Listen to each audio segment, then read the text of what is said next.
están en evaluación de proyectos, están en algún ramo financiero, cuando hablamos de asignación presupuestaria, la optimización es igualación a, es decir, no me puedo gastar más que el presupuesto asignado. Por lo tanto, todo el modelo que estoy haciendo es para que iguale un gasto. ¿Me siguen bien? Ya. Entonces, este modelo usted lo puede extrapolar y ocupar para diferentes tareas o responsabilidades o actividades que tenga dentro de la empresa en términos de toma de decisiones. Lo que vamos a ver ahora es una asignación de minimización de recursos. Este modelo que está escrito en el Excel establece el costo por detención de minutos en maquinaria cuando se aplican mantenimiento o cuando se aplican trabajos por diferentes turnos. Es sabido que la industria, cuando tiene diferentes turnos, están compuestos por N personas, ¿correcto? Cada grupo de turnos son personas distintas. Ergo, tienen diferentes productividades. ¿Estamos claros? A pesar de que está parametrizado que cada una hora haga una pausa activa, cada 2 horas tengan alimentación, ocurre que al interior de los grupos humanos se producen detenciones de equipos asociadas a otros factores. Revisiones, inspecciones, mantenimiento, cambios de planes de trabajo, reutilización de recursos, ubicación de la máquina en un espacio físico. Y eso debe cuantificarse. Y aquí está cuantificado en términos de costo. Cada minuto de detención de cada máquina A, B, C o D cuesta estos pesos. ¿Correcto? Entonces, el equipo, el turno 1, compuesto por 4 elementos o 10 trabajadores, da lo mismo, no tiene que ver con la cantidad, tiene estos costos asignados cada vez que opera estas máquinas. ¿Estamos de acuerdo? Sí. Y lo que necesitamos buscar en un proceso de planificación para periodos siguientes es asignarle a cada turno la máquina en la cual ellos tengan el menor costo por detención. Es decir, donde sean más eficientes o más productivos. Entendiendo que el costo de detención es un factor de productividad. ¿Se entiende por qué el costo de detención es un factor de productividad? ¿Sí? Cuando yo detengo una máquina, dejo de producir un elemento, un proceso, ¿correcto? El dejar de producir ese proceso tiene un costo oculto. Por ejemplo, si el proceso es una garra mecánica, una grúa Liebherr que toma troncos y los coloca sobre cinta transportadora para alimentar una picadora de celulosa, ¿ok? El dejar de hacer eso obliga a activar al interior de la planta otros medios para seguir alimentando la correa transportadora. Por una razón simple. Cada vez que la correa transportadora queda sin alimentación, produce una detención de los ciclos de carga. Y esa detención es carísima.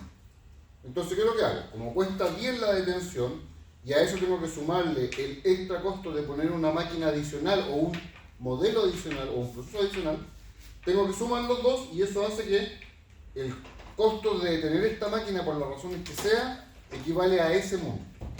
Y se extrapola a pesos por minuto, pesos por hora, dólares por cantidad producida, en fin. Incluso se puede llegar a una derivada del costo de elementos, petróleo, mantención, mano de obra, horas extras, podía extrapolarlo más. Entonces el factor que se ocupa aquí es el costo por minuto de detención. Eso obliga a que los trabajadores no debieran detener la máquina, o no debieran detener el proceso, ¿correcto? No está en análisis, aquí no está analizándose los factores de detención, está analizando solamente el costo por detener la máquina.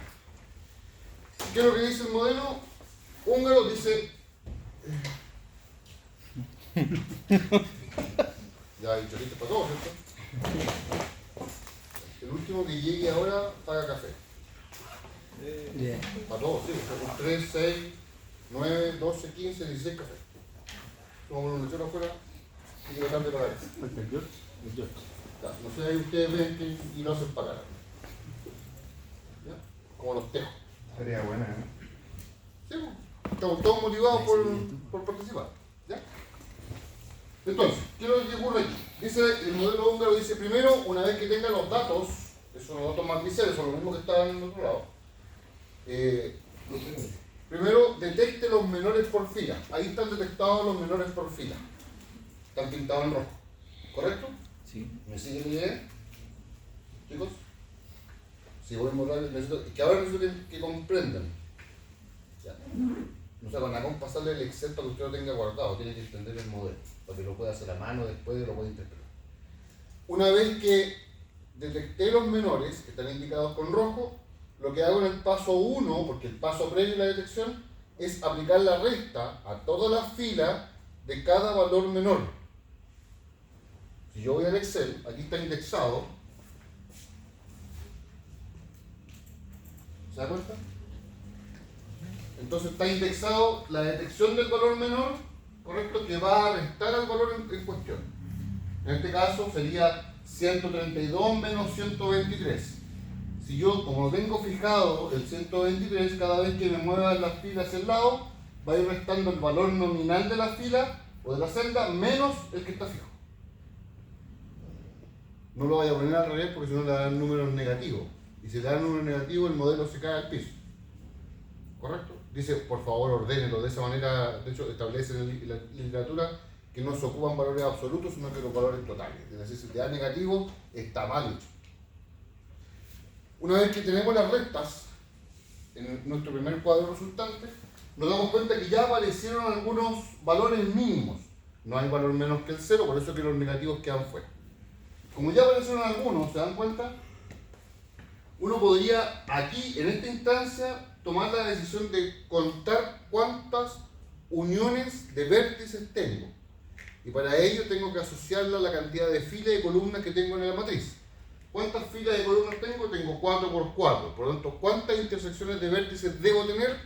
16. Si en la primera resta tengo los 16, hasta ahí llega la iteración.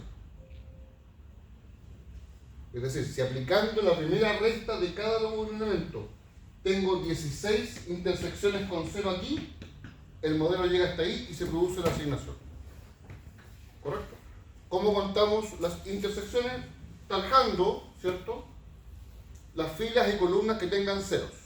Entonces lo primero que hago es taljar las filas que tengo ceros versus las columnas que tengo ceros versus las filas en las cuales tengo ceros. Y luego cuento. 1, 2, 3, 4 por 3, 12. ¿Cuántas me faltan? 4 intersecciones. Por lo tanto tengo una columna o fila, en este caso una columna, que no representa valores mínimos. ¿Qué dice la literatura? Una vez que llega a este punto, vuelva a iterar. ¿Qué significa volver a iterar? Vuelva a detectar los menores, ahí están con rojo, ¿se dan cuenta? El 8, el 5, el 3 y el 17. ¿Sí? Sí. Bien. Vuelva a iterar excluyendo el valor 0. No va a faltarle que haga esto en Excel y le ponga una fórmula, detecte el menor valor y automáticamente el menor valor que va a encontrar va a ser 0 y va a decir 10 menos 0, 10. Pero la regla dice que tiene que excluir el valor 0. Una vez que detectamos los menores, aplicamos nuevamente la resta y aparece, después de restar, que nuestra columna A puede considerarse como los 4 vértices que faltan. Si coloco esta línea ahí arriba, van a aparecer los 16 cuadros resultantes. ¿Correcto? Si la matriz fuera 3 por 3, tendríamos que tener 9. Y así sucesivamente. Si es 5 por 5, serán 25, en función de la matriz que tenga. ¿Qué dice la literatura? En el caso de que no tenga solo un 0 por fila o columna, como es este caso, debo ordenar la diagonal del cuadro. Si usted se da cuenta aquí, habiendo restado mi segunda iteración, me aparecen a lo menos 2 por fila. 2 por fila. ¿Correcto? Como aparecen 2 por fila, lo que dice la literatura es que debo ordenar estas filas para que aparezca la diagonal en 0. ¿Correcto? Ordeno. Aquí está puesta, por eso está pintado en amarillo, la primera fila, que es 1, ¿cierto? En el siguiente cuadro pasa a ocupar el segundo lugar. ¿Estamos claros? Ya, al colocarla en el segundo lugar, ¿a quién reemplaza? A la fila 2. Por lo tanto, la fila 2 es la que pasa a ser la primera fila. Y cuando la tengo aquí, en este orden, me aparece automáticamente la diagonal en cero. ¿Correcto? Teniendo la diagonal en cero, puedo asignar automáticamente, sin hacer nada más. Y digo entonces que para la fila 2, le voy a asignar la máquina A. Para la fila 1, le voy a asignar la máquina B. Para la fila 3, le voy a asignar la máquina C. Y para la fila 4, le voy a asignar la máquina D. ¿Correcto? Si hubiese ocupado la cuarta fila en la 1. La única forma era que no tuvieses aquí algún cero que pudiera condicionar. Que este cero hubiese estado acá, por ejemplo. Solo ahí. ¿Ya? Pero tengo que partir por orden cronológico, por orden de formación. Una vez que tengo asignada por diagonal, le cargo los datos y digo lo siguiente. Como volvió, vuelvo a la fila 1 a su posición y me queda así. Que la fila 1 va a tener como asignado la máquina B. ¿Correcto? ¿Sí? Y cumplo con la regla de que para esta fila solo voy a tener una asignación. La regla dice que no puedo tener en la misma fila doble asignaciones. Y en la misma columna no puedo tener doble asignaciones. En castellano simple es que para cada oferta no puedo tener más de una demanda. ¿Correcto? ¿Estamos de acuerdo con eso?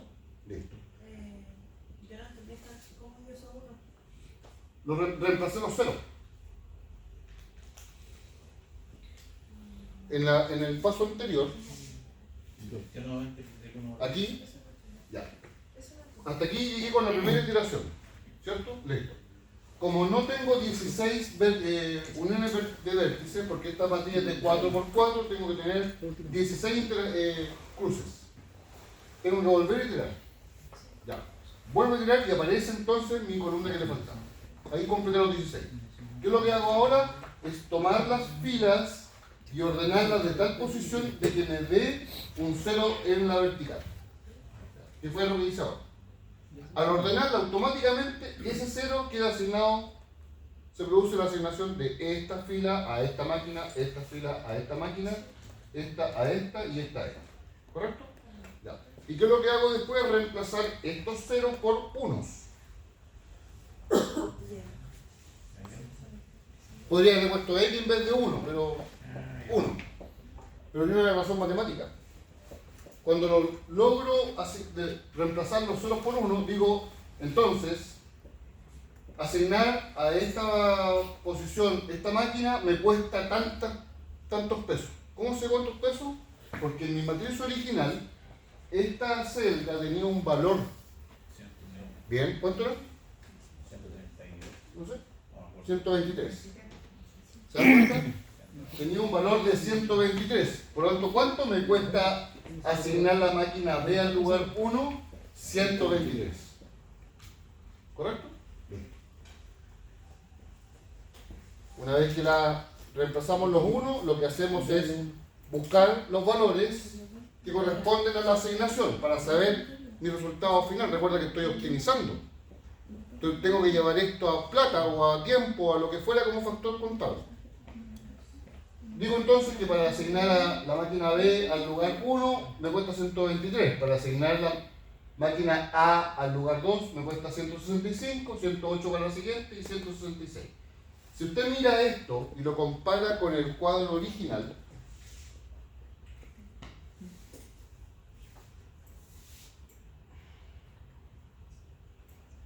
ahí, este es el cuadro original, ¿cierto?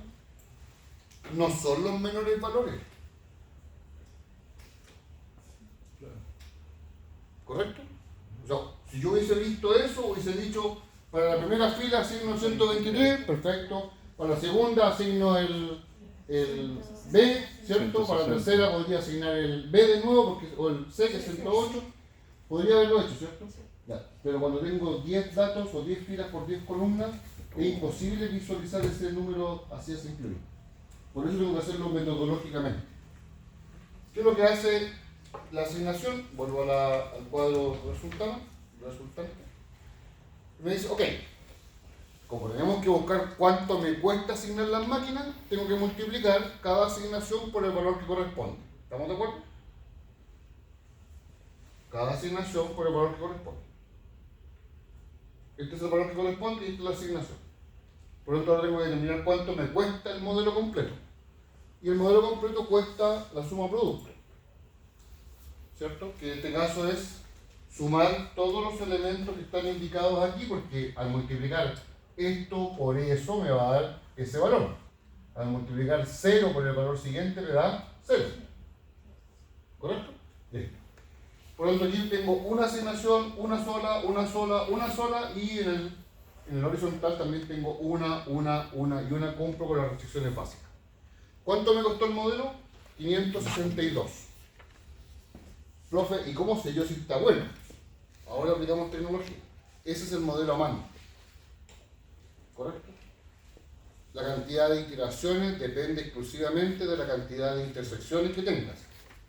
Si a la primera te dieron todos los ceros, hasta ahí llegaste. Si no te da, tenemos que seguir iterando hasta que te den todos los ceros. ¿Correcto? ¿Nunca se pegan los 1 ahí? ¿O si no puede ser otro número grande? No, pues, es que es para asignar, para saber dónde está. Porque 0 significa que no está asignado y 1 significa que está asignado. ¿Sí? Es lo mismo que pasa en la multiplicación. Cuando quería ocupar una variable le asignaba un valor distinto a 0, 1. ¿Correcto? Ya. Si lo que ocurre ahora, tengo que comparar esto y comprobar lo que efectivamente funciona. Entonces, acá ya lo tengo matriciado. ¿Qué dice el trabajo en Solver? Bueno, primero vamos a ver si está cargado. No, no está cargado. Lo que hacemos ahora es cargar primero Solver, que es en archivo. Vamos a opciones, complementos. Dentro de complementos escogemos herramientas de base de datos o de análisis. Cualquiera de los dos. Vamos a ir. Y aquí seleccionamos dentro de este cuadro de texto Solver. Damos a aceptar. Y en la pestaña Datos de Excel, Datos, debería aparecer acá al costado Solver.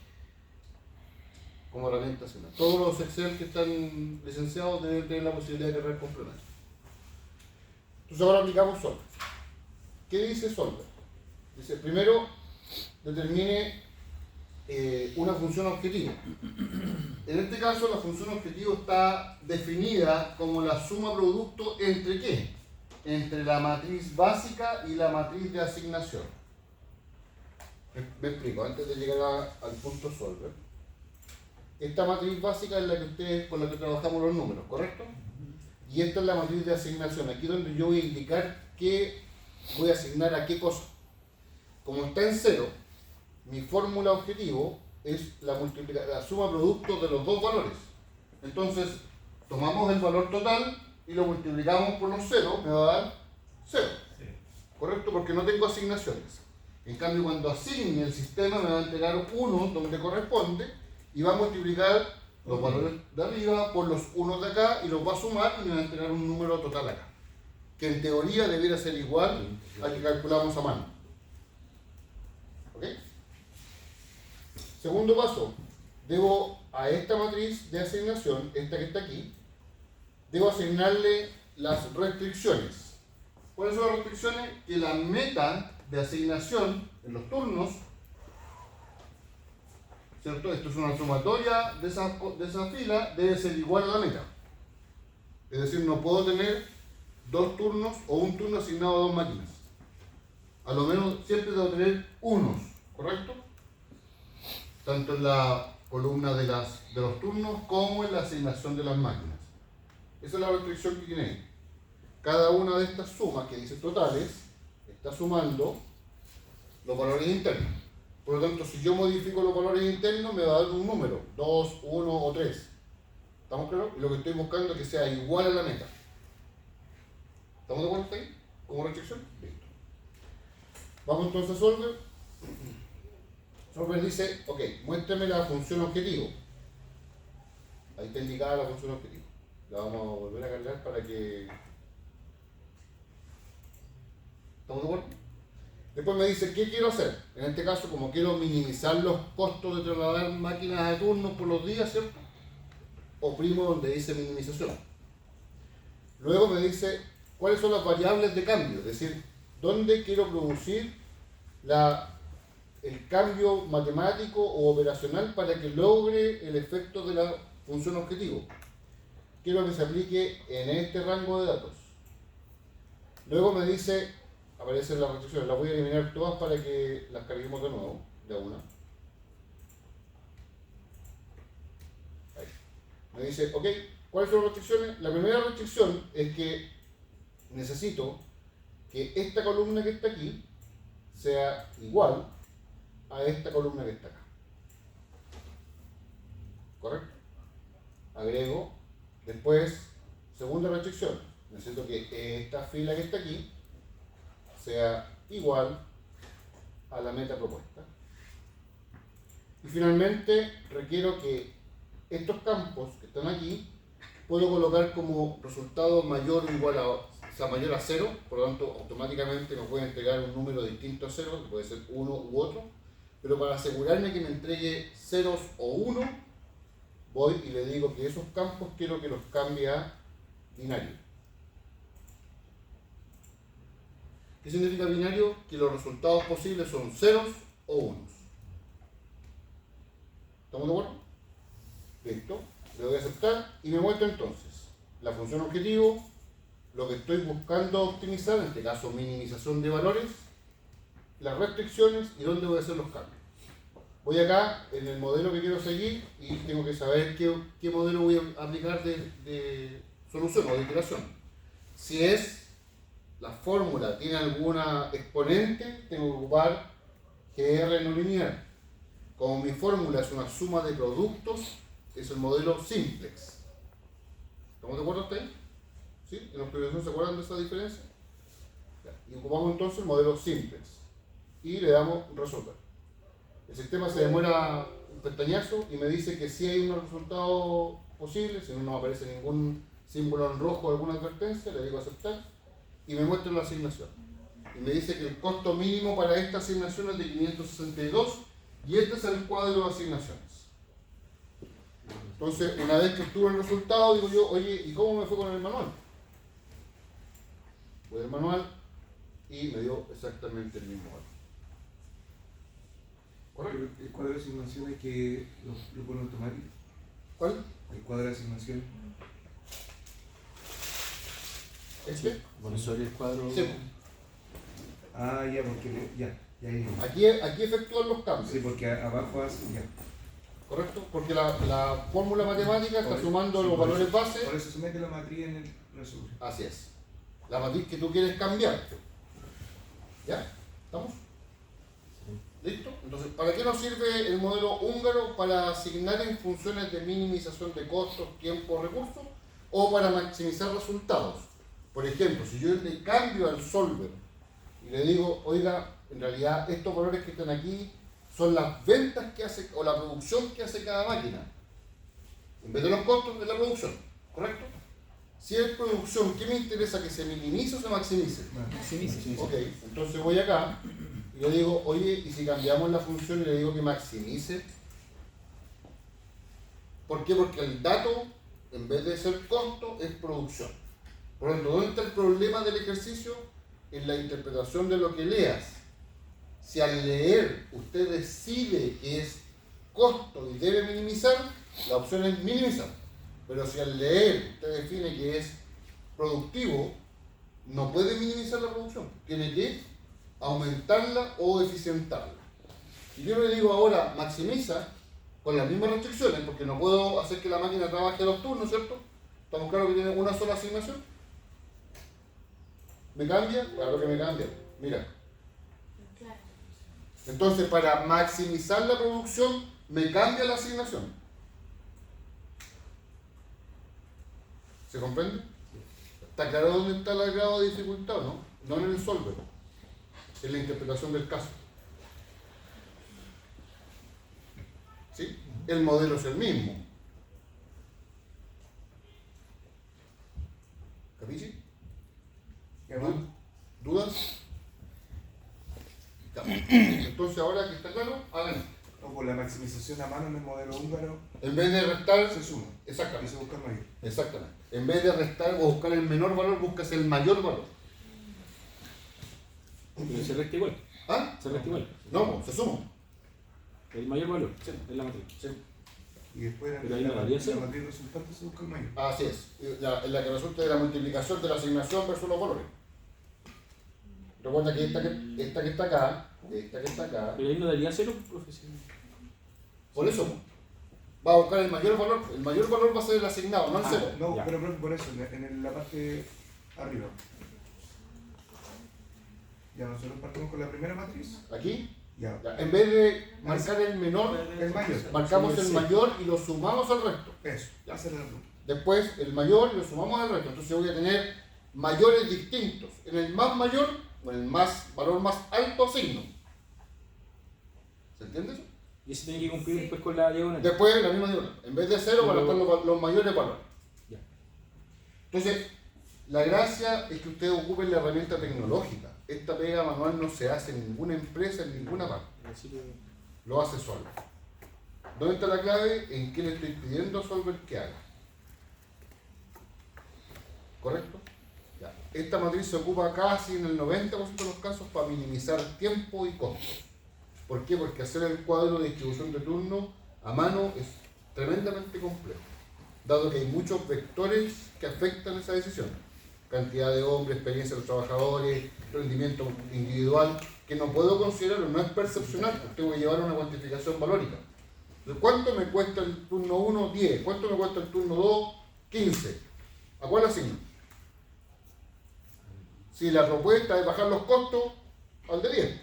Pero si la propuesta es que sea más eficiente o más productivo, no puedo mirar el costo, tengo que mirar cuánto produce cada turno. Entonces va a depender del dato que tengas para someter el análisis. Por eso recomiendo que lo haga a través de Sol. ¿Estamos de acuerdo? Este modelo busca determinar cuánto me cuesta mover máquinas al interior de los diferentes lugares de una empresa. ¿Cómo se llaman los lugares de una empresa? ¿Cómo se definen? Secciones o el layout básico, ¿cierto? Entonces, ¿cuánto me cuesta trasladar la grúa del patio 1 a la bodega 10? Porque la pregunta es, ¿por qué no tengo la máquina, la grúa en la bodega 10? Las respuestas pueden ser múltiples. Tengo una pura máquina, las que tengo están en pana, no tengo operadores, ¿correcto? Entonces, ¿qué es lo que hace el planificador? Debe determinar costos para poder saber si dejo la máquina en esa bodega o la voy a buscar, pago la grúa, pago el traslado y todo esto. ¿Correcto? Ahora, ¿en qué caso se ocupa esto? Cuando tengo que incurrir en costos adicionales, por ejemplo. Chicos, las pesqueras. Hay una pesquera que se llama Pacífico. San José. ya, San José. San José, Fantástico. en Los Rojas, chicos, síganme, para explicar, para que entiendan. En Los Rojas, San José tiene una bodega de acopio de productos terminados. ¿Ok? En la ruta 160, en el parque industrial, tiene la planta de producción y la bodega de productos en proceso. ¿Correcto? ¿Me sigue la idea? Sí. Los que conocen geográficamente Concepción saben que en el parque industrial no hay muelles. ¿Hasta ahí estamos claros? ¿Sí? ¿Vamos a poner un ejemplo regional? ¿Sí? Ok, listo. Por lo tanto, si esta es la planta productora, ¿de dónde vienen los insumos? Pescados. ¿Dónde vienen? Sí. De coronel. Una planta de pescado. Ya. ¿Pero dónde viene? De acá, del muelle de Coronel. ¿Estamos claros? Donde están los pescadores artesanales. ¿Correcto? Bien. Entonces llega la lancha pesquera, se descarga a camiones y los camiones llegan acá. Procesan, terminan los productos terminados, envasados, enlatados, lo que fuera, y los llevan al acopio. ¿Por qué al acopio aquí? Porque de aquí después salen en contenedores refrigerados a los barcos que son de exportación. ¿Capichi? Esta es la zona portuaria, en realidad no es que sea solamente el puerto. Aquí tengo caleta, y tengo los terminales pesqueros y tengo el puerto. La pregunta es, si yo requiero, para movilizar carga al interior de las plantas, requiero grúas o horquillas, ¿sí? Para mover los palos. Aquí requiero 10 grúas o horquillas y aquí requiero 5 grúas o horquillas. ¿Estamos de acuerdo? No, pero yo- Producto de la ¿Qué parece? Escucha esto. Producto de la paralización de los trabajadores del Puerto Coronel, cortaron el tránsito aquí. Por lo tanto, no pudieron llegar los suministros de repuesto y gas para las grúas horquillas. Significaba que estas grúas horquillas quedaron sin operación. Pero requería igual mover carga al interior. ¿Qué tuvo que hacer el jefe de planificación logística? Tomar grúas de acá, 5, subirlas arriba de un camión pluma o algo parecido, ¿cierto? Y llevarlos acá. Ese es el modelo de costo. ¿Cuánto me cuesta mover esta grúa de aquí a acá? ¿Se puede resolver el problema? Claro, tendría que tener esta planta acá al lado, pero como no puedo comprar este pedazo de sitio, no puedo construir la planta. Podría ser al revés. Puedo construir acá, sí, pero tengo que expropiar 400 metros de arena más el muelle y construir el muelle para tener acá mi terminal. Tampoco es viable. Entonces, ¿qué es lo que hacen las empresas? Dicen, oye, ¿cuánto cuesta mover la máquina? ¿Cuánto cuesta mover la grúa? Y por ahí aparece un planificador más serio y dice, yo les dije hace 10 años atrás que compráramos 5 acá. Y como nunca las necesitaste, porque nunca hubo el paro, ¿correcto? Ahora, hay empresas que se sobre revolucionaron y tienen 5 en operaciones, 5 en repuesto y 5 acá. ¿Por qué? Porque el traslado de Liriquén a Coronel es tremendamente carísimo. Entonces decidieron invertir antes de costear este modelo. Por ejemplo, ahí sirve esto. ¿Ya? Listo. Está bien. Ahora. ¿La función objetivo cuál es? Suma producto. En ese Excel, No, ¿sí? tiene que ser que no, La función objetiva es la que está más absorbe esto. Sí. Ah, sí. Toma todo. Este me gastó los datos. Sí. No, no. Pero lo hizo el profe. No tiene ningún lado. No.